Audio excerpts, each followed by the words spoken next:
I've never understood why people dislike me so much.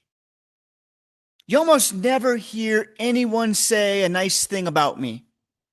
Treating people like dirt, calling people dirt cheap, calling others dirty like that's a bad thing. People never think about how I filter their water. They overlook how almost all the food they eat is thanks to me. Most days, I feel like the most overlooked species on the planet. Common as dirt, they say. Like I'm not important. The essence of life. Instead, people spit on me. They let their animals leave gifts on me too. We're not going to talk about how that makes me feel. I'm always amazed how easily people forget that God saw me as a miracle. That God tied my well-being to the well-being of humans forever when God created Adam from me, Adamah. When God called Abraham, God promised that his descendants would be as numerous as the dirt of the earth. Do you think they would see me as sacred, blessed, something to be revered? But no. People, they're the worst. Always taking and taking and taking. But every once in a while, there's someone who treats me a bit differently. A few that I watch more closely and grow to appreciate and even love. I want to tell you about one of those people, a man called Jesus. Now, I like to say that my close connection with Jesus, it began the day that he was born, out in the dirt, with all the animals. And that's why he grew to appreciate me so much. As a kid, he was always playing in the dirt. Some days he would pretend that he was working on a construction site, moving me all around. Other days, especially right after his mother made him some new clothes, he'd put it on and immediately head outside and roll around in the dirt. Mary didn't like that very much, but it sure made me smile. His love of the dirt, it continued even as he got older. I remember once, some religious leaders brought Jesus a woman that was about to be stoned. This made Jesus so indignant, treating her like a prop in one of their games. Those religious leaders were trying to trick Jesus and trap him. And you know what he did? While they were talking, Jesus just decided to sit on the ground and draw pictures in the dirt. Oh, how this made them so mad. Those leaders, they forgot all about that woman, and instead they started yelling at this man that's treated them worse than dirt. I still laugh so hard about that day. After ignoring them for such a long time, you know what Jesus did? He said one sentence. Let any one of you who is without sin be the first to throw a stone. And then he just sat right back down in the dirt and started drawing more pictures than me. That day made me feel so special. Can I tell you one more story about Jesus and me? It was a day that I almost lost all my faith in this Jesus. Jesus was in Jerusalem, and he came upon a blind man. I knew this blind man well. He would beg while sitting on me every day. Sadly, I've gotten to know a lot of people this way, and I feel for them all. We are kindred spirits, overlooked by almost everybody.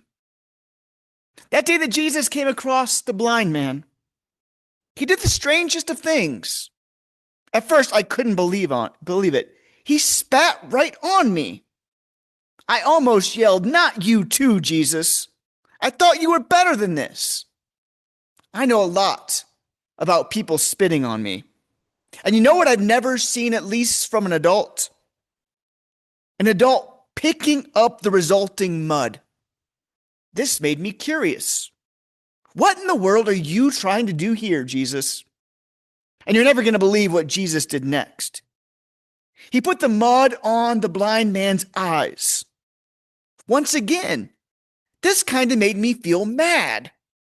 I felt like Jesus was making fun of this blind man. Really, Jesus? Isn't it cruel enough that this man was born blind? Do you really need to draw everyone's attention to his eyes and his lack of sight? Are you trying to give this poor man an eye infection too? There were hundreds of people all around, and everyone was looking at this blind man and me, and all the mud that was over his eyes. Jesus, this isn't really going to help either the blind man or me if we want to be treated with more respect. Then Jesus said, "Go wash in the pool of Siloam." And I thought, yes, yes, wash the mud off. Why, oh Jesus, did you put the mud on in the first place? Spit, mud, cover eyes, then wash. I really don't see what you're up to. But when the man washed off the mud and me from his face, he could see. I couldn't believe it. Me. Jesus used me to bring about one of the greatest acts of healing of all time. No one in all of the scriptures had ever been cured of blindness before, and Jesus used me. To think, I was worried about this Jesus. I think I'm going to let him spit on me from now on whenever he wants.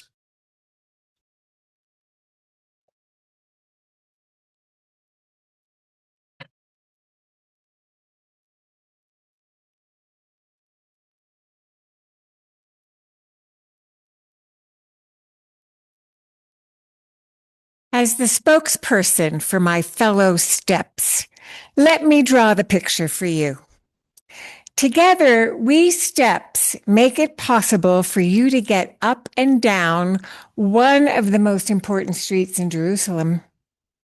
You might call our hilly street Jerusalem's Fifth Avenue. I'm not kidding. Hey, we're the main drag, people. Between the Temple Mount at one end and the pool at the other. All along our nearly half-mile length are shops and food stalls with merchants more than willing to provide the city of Zion's residents and pilgrims whatever they need. Lucky me, I'm one of the middle of the road steps. I'm smack in the middle of the hill. I love my location. From my vantage point, I can see all the action up and down the street. Hey, did I tell you that some folks call our street the Pilgrim's Way? Well, they do, because if you come from far away, or frankly, even close by, and you want to be able to enter the temple, even to look around, you've got to clean up your act first. And to do that, you need to head down our steps to the bottom of the hill to take a bath, to perform what they call a mikveh. And you've got to do that before you can even think of trying to get into those inner temple courtyards. The Pharisees are always on the lookout for travel-weary folk who haven't brushed the dust off of the road off yet. They're picky that way. The pool at the bottom of our hill is one giant bathtub, let me tell you. It's full of water that comes from the Gaian Spring, which is outside the city walls. Old King Hezekiah, remember him? He was one of the good ones. Long ago, he dug a tunnel from that spring to the southern part of the city inside the walls, where he built a pool to collect water. Back in Hezekiah's day, King Sennacherib and his marauding Assyrian army were causing a bunch of trouble and tried to cut off our water supply. Good luck with that. So the pool's been around a long time. We steps actually begin in the pool itself. Our early risers are almost always wet and slippery. Our late risers have it easier. Folks are usually dry by the time they've climbed back up to the Temple Mount. We're not exactly a stairway to heaven, But anyone who wants to be seen as a faithful pilgrim makes the climb up each one of us to the top where the real action is. I've never counted how many of us steps there are. That's kind of hard to do. Big honchos like King Herod and Pontius Pilate keep adding to our numbers, making some of us wider, some of us more special as they go. You see, there's big money to be made along our street, and it has to be kept up. The better shape we're in, the better money can flow to those tax collectors. Everyone has an angle in Jerusalem. Girl, you should have been here a week or so ago. It was Sukkot, otherwise called the Feast of Tabernacles, and we steps were busier than ever. Every morning that week, a priest and his musical buddies would troop down the hill to the pool of Siloam. Did I tell you that's what the pool is called? And the priest would dip a golden pitcher into the pool and fill it with water. Then the whole bunch of them would troop back up our hill, singing such a beautiful song. I'm walked over all the time, and that song was such a great way to start my days that week. I'm not much of a singer, too flat, but I'd love to share the words of their song with you. I've heard it every day and have it memorized. The words go like this. God is my salvation. I will trust and won't be afraid. Yahweh is my strength and my shield, the provider of all I need. Let's draw water with joy from the springs of salvation. Thank the Lord and call on God's name.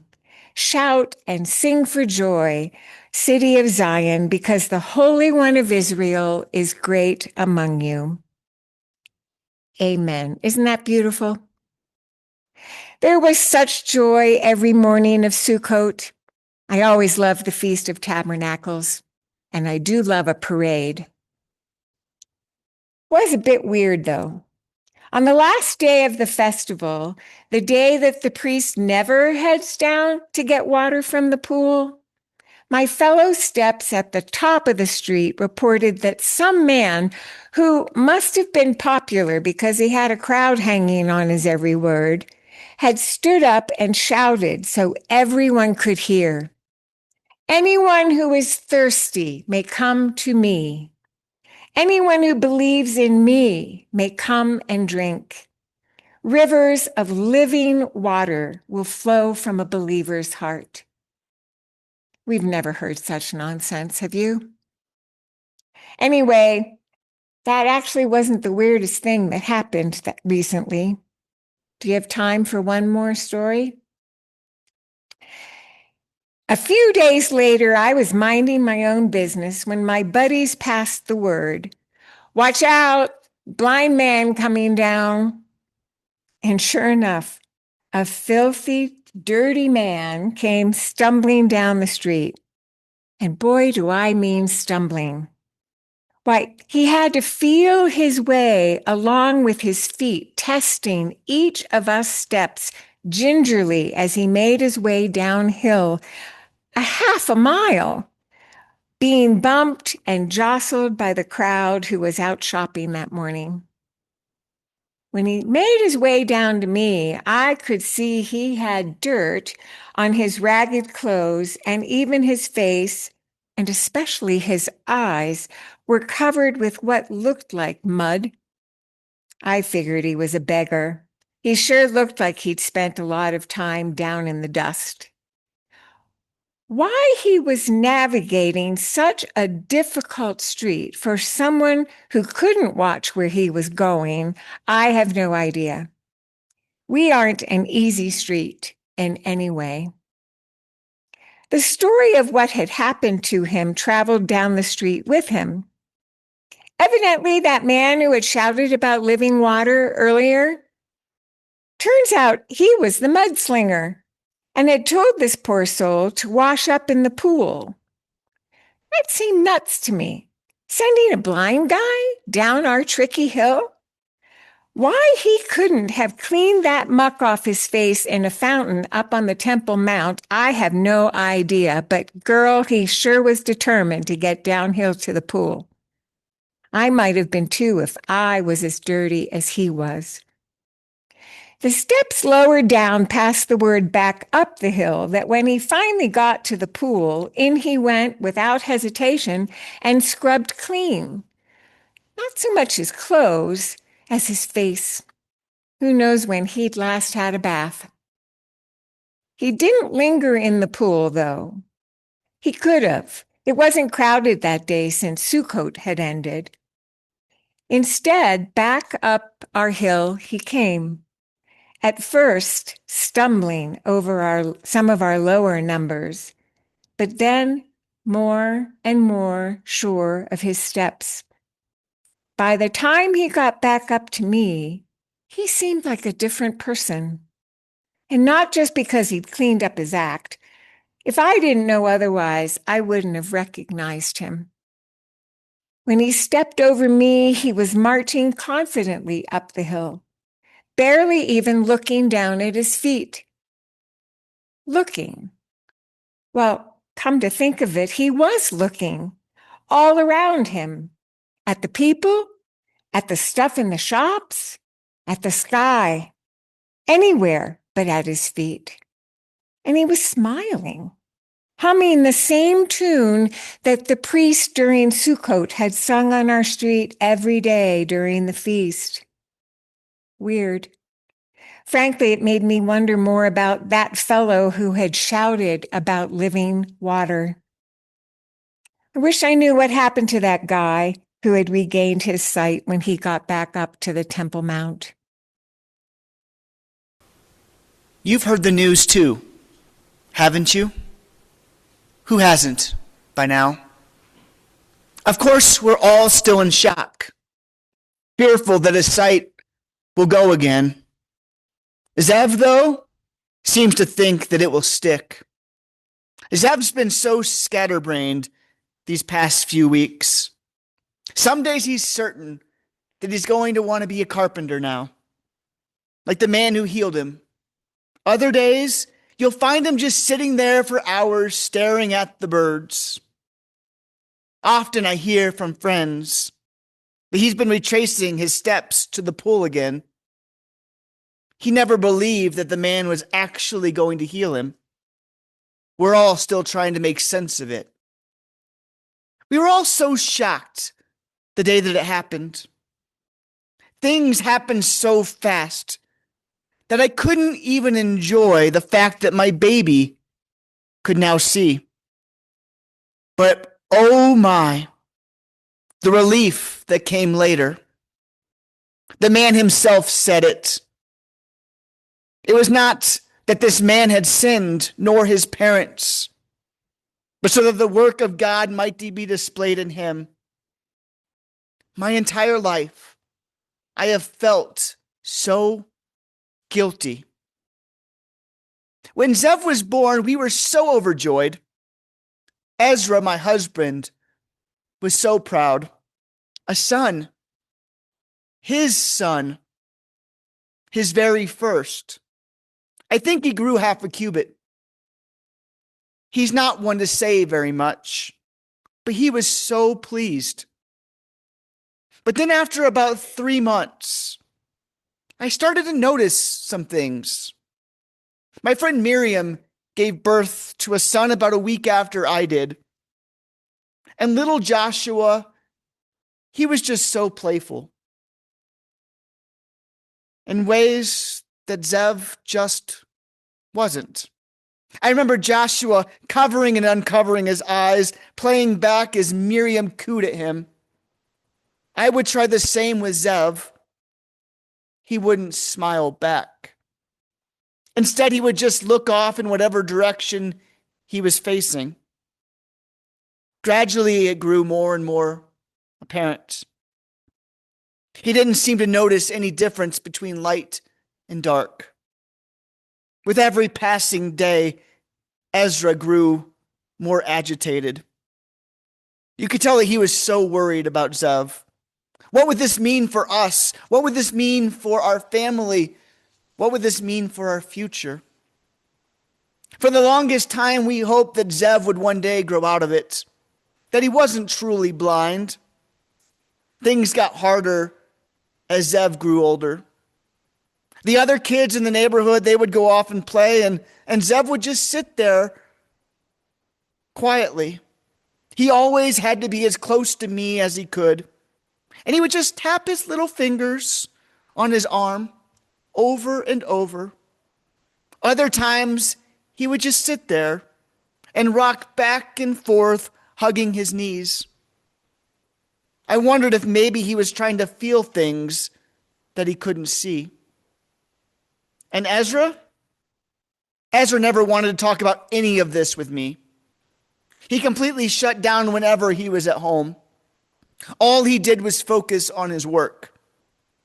When I became pregnant with our second child, Ezra's response was just, "That's great." Making matters worse, right around the time of our second child's birth, the rumor mill started, and it was vicious. Everyone loved to speculate about why Zev was born blind. We got accused of all sorts of things, but the most painful ones were those that made their way into our family. Not long before Zev was born, Ezra had this huge argument with his cousin. I'm not going to go into all the details because God knows we've rehearsed them way too much. But they did some business together. And Seth, his cousin, accused Ezra of shady business practices. The tension, even before Zev's birth, was pretty unbearable. But after Seth found out that Zev was born blind, Seth started blaming Ezra for all the blindness, dropping cruel comments about his unworthiness. Even said, "That's what we get for trying to pull the wool over his eyes." Ezra started hating Seth. God, I started hating Seth. But even worse, Ezra started hating himself. You can't exist long like that before you start to wonder if maybe it's true. If there was something that I had done, that we had done to cause this. Our larger family, half of them ended up believing Seth. Split our support system right in half.